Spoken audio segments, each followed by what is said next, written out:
අයිබෝන් අද අපි කතා කරන්න යන්නේ ඇනලොග් වර්ගයේ සිග්නල් ජෙනරේටර් එකක් භාවිත කරගන්න ආකාරය.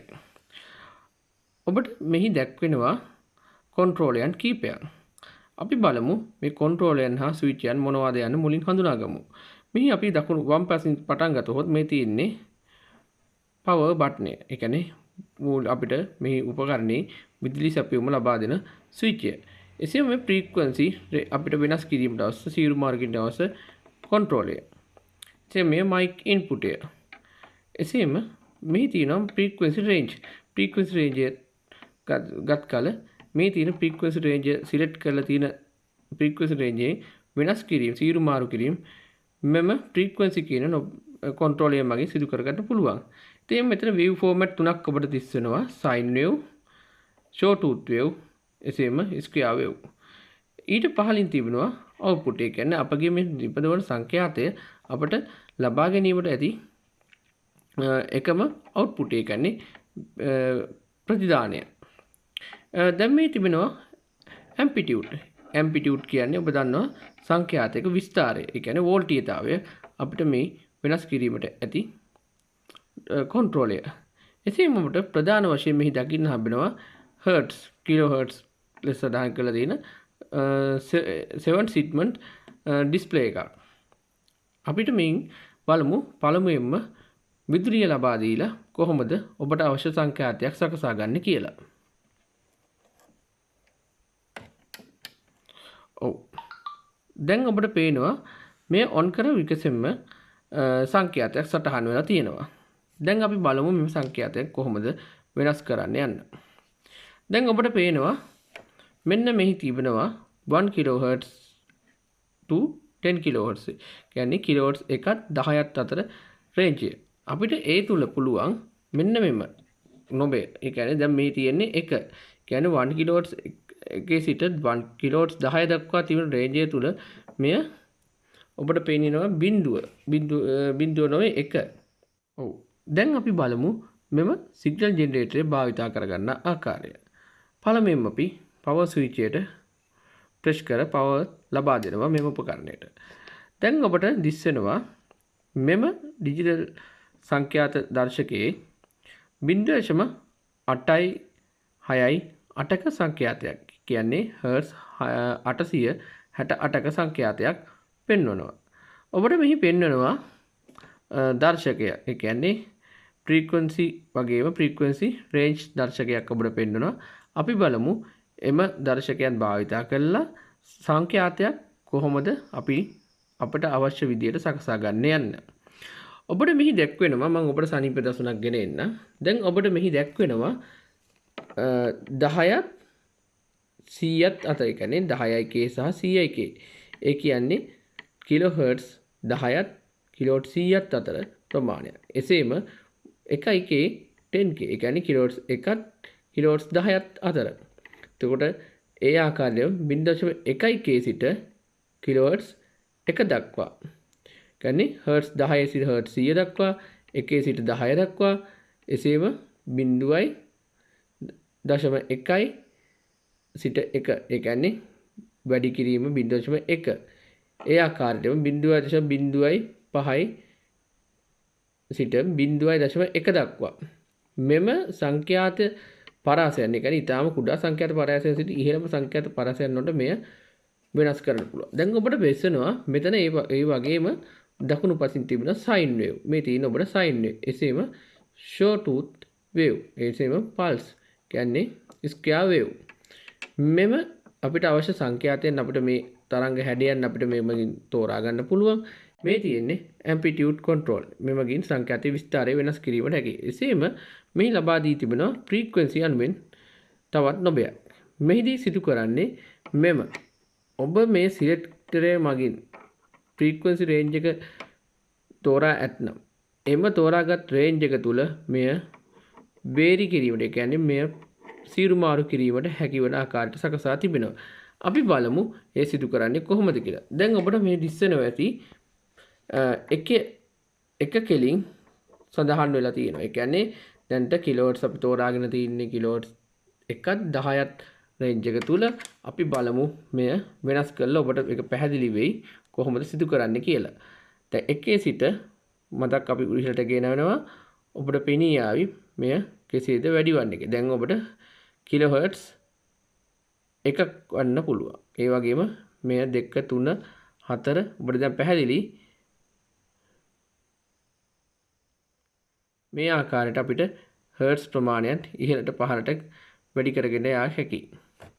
දැන් අපි බලමු ඇම්ප්ලිටියුඩ් කියන එක වෙනස් කරන්නේ කොහොමද කියලා. ඇම්ප්ලිටියුඩ් මැක්ස් සහ මිනි කියලා තියෙනවා. අපි මෙහිදී මෙම ඇම්ප්ලිටියුඩ් යන ලබා ගැනීම ඇම්ප්ලිටියුඩ් වෝල්ටීයතා මැන ගැනීම සඳහා ඔසිලොස්කෝපයක් එනම් කැතෝඩ දින දෝලනයක්ෂයක් භාවිතා කළ යුතු වෙනවා. මෙහිදී අපිට මූලික වශයෙන් සිදු කිරීමට හැක්කේ සංඛ්‍යාතය කොපමණද යන්න මෙමගින් සකසා ගැනීම සිදු කරගන්න පුළුවන්. අපි බලමු ඊළඟට කොහොමද ඔසිලොස්කෝප් එකක් භාවිතා කරලා සංඛ්‍යාතයක් ගණනය කිරීම හා ඇම්ප්ලිටියුඩ් එක ගණනය කරන්නේ කෙසේද යන්න. අපි මෙහිදී පළමුවෙන්ම මේට විදුලිය සපයමු. ඔබට පේනවා මෙහි යම් සංඛ්‍යාතයක් සටහන් කරලා තියෙනවා. මට අවශ්‍යයි සංඛ්‍යාත කිලෝහර්ට්ස් එකක PV peak to peak volt 3ක වෝල්ටීයතාවයක් ලබා ගැනීමට. අපි පළමුවෙන්ම සිදු කරන්න පුළුවන් මෙහිදී සංඛ්‍යාතය සකසා ගන්න. මෙහිදී මේ කුඩා කන්ට්‍රෝලර් මගින් මෙය සීරු මාරු කරලා අපිට පුළුවන් කිලෝහර්ට්ස් එකකට සකසා ගන්න. දැන් ඔබට එය හොඳින් පේනවා. එය ඉතාම සියුම් කර්තව්‍යයක්. දැන් අපි කිලෝහර්ට්ස් එකක සංඛ්‍යාතයක් මෙමගින් නිපදවා තියෙනවා. දැන් අපි ඊළඟට යමු ඇනලොග් වර්ගයේ ඔසිලොස්කෝප් එක භාවිතා කරන්න. මෙහිදී අපි පළමුවෙන්ම පවර් ඔන් කරනවා. පවර් ඔන් කිරීමෙන් පසු ඔබට දිස්සනවා ඒ කැතෝඩ කිරණ රේඛාව. දැන් අපි මේ කන්ට්‍රෝලර් භාවිතා කරලා පොසිෂන් එක මම මැදට ගේනවා. දැන් අපි බලමු සංඛ්‍යාතය කොහොමද අපි නිවැරදිව ගණනය කරන්න කියලා. ඔබට පෙන්වනවා මෙම තිරය. මෙහිදී මෙම තිරය සාමාන්‍ය ප්‍රස්ථාර කියවීමට ආකාරයට තමයි සිදු කරන්න තියෙන්නේ. දැන් අපි සකසු 1 කිලෝහර්ට්ස් 3 වෝල්ට් පීක් ටු පීක් කියන තරංගය අපි සකසා ගන්න ආකාරය බලමු. මේදී මම ග්‍රවුන්ඩ් කියලා අපි දීලා තියෙනවා. එම ග්‍රවුන්ඩ් ස්විච් එක මම ඉවත් කරනවා. දැන් ඔබට පේනවා ඉතා විශාලව පෙන් තරංගයක් ඇදී තියෙනවා.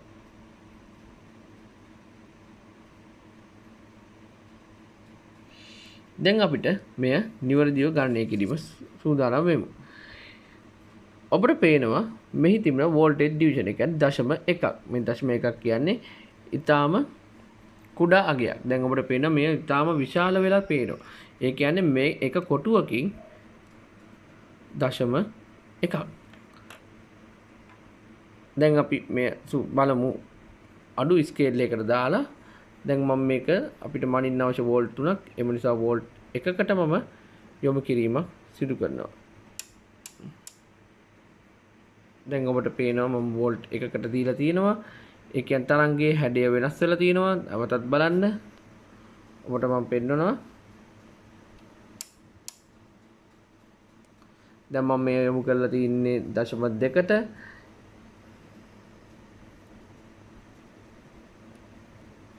දැන් මම වෝල්ටීයතාවය එකට යොමු කරලා තියෙනවා. කිලෝවට්ස් 1යි. දැන් මට අවශ්‍ය peak to peak වෝල්ට් ක් සකසා ගන්න. ඒ කියන්නේ අපිට අවශ්‍ය කරන තරංගයේ විස්තරය මෙම කොටු 3ක් සම්පූර්ණ කර යුතුමයි. කියන්නේ වෝල්ට් එකක ලෙස සඳහන් කරලා තියෙන මේ තියෙන වෝල්ට් එක දැන් ඔබට පේනවා ඇති. මෙතන වෝල්ට් එක තියෙන්නේ. මේ තියෙන වෝල්ට් එක. ඉන්පසු අපිට මේ වෝල්ටීයතා එක ගින් සඳහන් වෙන මෙන්න මේ තිරේ එක් කොටුවක්. දැන් අපි මේක අපි බලමු ගණනය කිරීම කරලා පොසිෂන් එක අපි වෙනස් කරනවා. ඔබට කිව්ව මුලින්ම පොසිෂන් එක අපිට අවශ්‍ය පරිදි වෙනස් කරගත හැකියි. මෙහිදී අනිවාර්යයෙන්ම වෝල්ට් එකක් අපිට පෙන්නනවා. දැන් අපි ඇම්පිටියුඩ් අපි කතා කරා ඇම්පිටියුඩ් කියලා එක වෙනස් කරන්න ඕනේ. දැන් ඔබ බලන්න හොඳින් මෙව කන්ට්‍රෝලය මම වෙනස් කරනවා. දැන් ඔබට මේ සාමාන්‍ය සංඛ්‍යාතයේ විස්තරය වෙනස් වෙනවා. මම කිව්ව peak to peak වෝල්ට් 3ක් ඔබට පුළුවන් ආසන්න වශයෙන් පැමිණෙනවා. දැන් අපි වෝල්ට් 3ක peak to peak තරංගයක් නිපදවලා තියෙනවා. මම හිතනවා ඔබට මේ පැහැදිලි කියලා. දැන් අපේ සංඛ්‍යාතයේ කිලෝවර්ට්ස් එකක් වන peak to peak වෝල්ට් 3ක් වන තරංගයක් නිපදවලා තියෙනවා. ඊළඟට බලමු සංඛ්‍යාතය කෙසේද ගන්න. අපිට කිලෝහර්ට්ස් 1යි. ඒ කියන්නේ ඔබ දන්නවා දැනටමත් එක් කාලාවර්තයක් සම්පූර්ණ කරන්න මයික්‍රෝසෙකන්ඩ් එකක් අපිට යනවා. දැන් අපි බලමු කොහොමද ඒක සිදු කරන්න කියලා. දැන් මේ තියෙන්නේ මයික්‍රෝසෙකන්ඩ් එකකට යොමු කරලා තියෙන සිලෙක්ටරය. දැන් ඔබට දිස්සනවා මෙම තරංගය පොඩ්ඩක් එහාට මෙහාට ගිහලා තියෙනවා. ඒ කියන්නේ අපි ඔබට දිස්සනවා මේ තරංගය. දැන් අපි බලමු මේක කොහොමද මැනගන්නේ කියලා. වෝල්ටීයතාවය මැනීමේදී අපි බලාපොරොත්තු වෙන්නේ channel 1 නගය. channel 1 කියන්නේ channel 1 එකේ සිලෙක්ටර් එක අපි යොමු කරලා තියෙන ස්ථානය අනුව මේ තියෙන ඔබට සිලෙක්ටර් එක පේනවා. මේ තියෙන සිලෙක්ටර් එක තියෙනවා. එතකොට අපි 1 කියලා තැන තමයි අපි යොදලා තියෙන්නේ. ඒ වගේ 0.5 0.2 ඒ කියන්නේ එක් කොටුවකින් y අක්ෂයේ දිගේ තිබෙන වෝල්ටීයතාවය. ඒ කියන්නේ මෙන්න මේ එක් කොටුවකින් අපිට ඉහළට පෙන්න වෝල්ටීයතාවය. ඔබට පැහැදිලි කරන්න මේ එක් කොටුව තුලින් පෙන්න වෝල්ටීයතාවය තමයි අපිට channel එකේ voltage division එකෙන් අපිට පෙන්වන්නේ. දැන් අපි මෙතන amplitude එක වෙනස් කරන්න අවශ්‍යතාවයක් කරමු.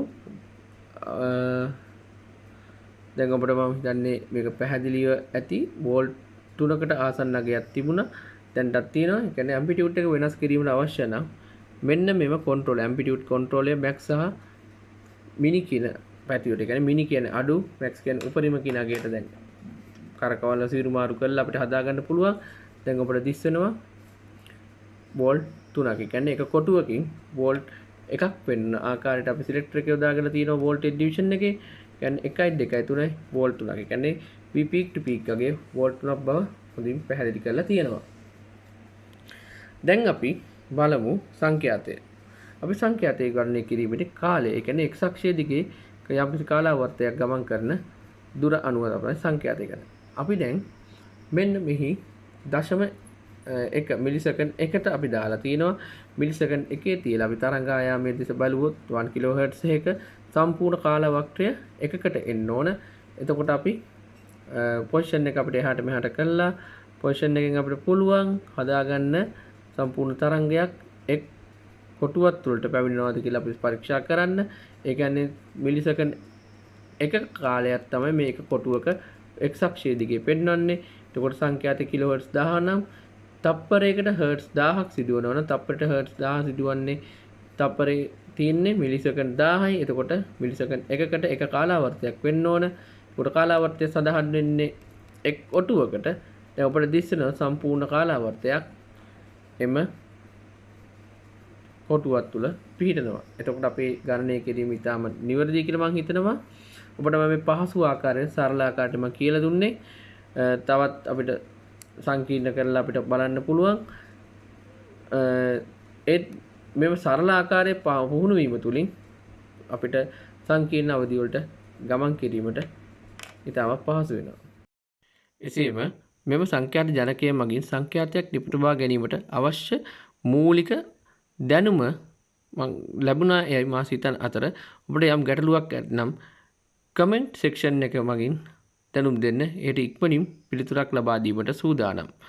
අපි ඉදිරියේදී බලාපොරොත්තු වෙමු සිග්නල් එකක් ලබාගෙන එය කොහොමද ඔසිලොස්කෝපය මගින් ගණනය කිරීම සිදු කරන්නේ යන්න.